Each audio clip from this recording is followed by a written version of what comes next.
আমরা গতকাল রাজবাড়ি থেকে ঢাকা আসছি, ঢাকা থেকে সিলেট থেকে আজকে আমরা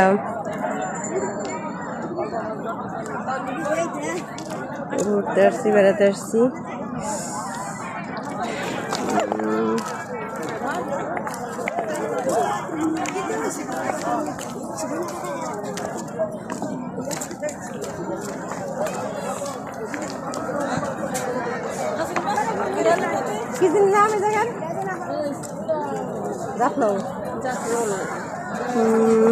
আমরা যে এখন জাফলংয়ে আছি। জাফলংয়ে মাশাআল্লাহ অনেক অনেক অনেক ভালো লাগতেছে, কিন্তু অনেকটা ক্লান্ত মনে হচ্ছে। ভালো লাগতেছে না, তারপরেও জায়গাটার পরিবেশ দেখে ঘুরতে ইচ্ছা করতেছে। তো আসছি আশেপাশে, এই যে পাহাড়, কত লোকজন, আশেপাশে অনেক দোকানপাট।